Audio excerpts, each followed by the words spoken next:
Thank you. And we've had a request from folks in the back. If our candidates, when it's your turn to speak, if you could stand up, So that would help them. Yes, that would help them hear better. Okay. The question, I'm going to combine several of them. The question is, what will you do to make the Harris County Republican Party more inclusive and less exclusive?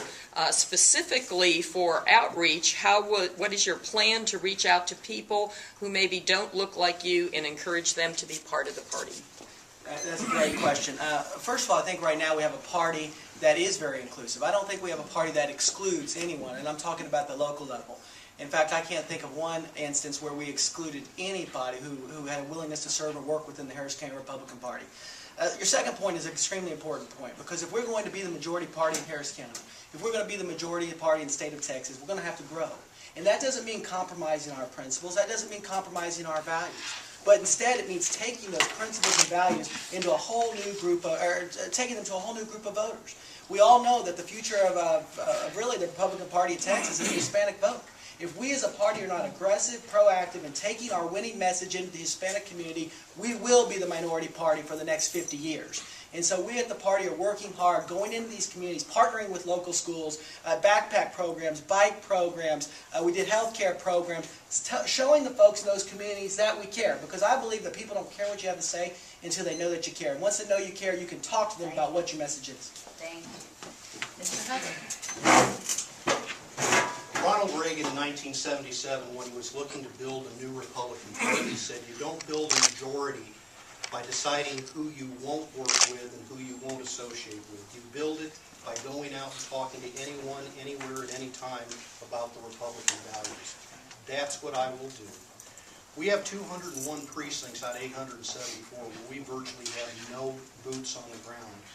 We are not involved in these communities. It is my goal over the next couple of years to have boots on the ground, to build relationships. The way we will finally and permanently reach these voters is to build relationships, be good neighbors, and invite them into the Republican family. I have already started working on this with people like Claver Kamalamani with his Raging Elephants group, and also with Timo Muniz, who has formed Conservative Alliance to work in the Hispanic community. And I'm proud to say Timo, in a very short period of time, has just been endorsed by the Republican National Committee and with a new organization. Thank you. Next question, Mary Grace. Oh, I'm sorry.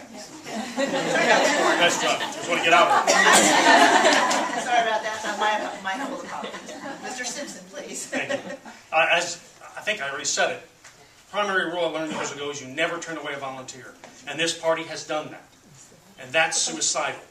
We don't take people who come to want to work for us and tell them this is an exclusive club and you can't be part of it. That's nuts. And so we need to get over that attitude and invite everyone who wants to contribute to the party and help elect Republicans. It's obvious, it's been recited over and over, we all need to know we need to move into more communities, as you said, that don't look like us. I was at the Latino National Republican Coalition kickoff meeting Friday night. I didn't see a representative of the county party there, and that is one that Timo is now state chair of. It's an excellent opportunity for us to be moving into that community. But not just that. We've got the Vietnamese communities we should be moving into. We shouldn't be letting the Democrats move into those communities. We need to take an active approach and work with existing organizations in those communities that don't already know or trust Republicans so we can build the relationships. Saul Alinsky tells us that, and we need to follow some of Saul Alinsky's rules.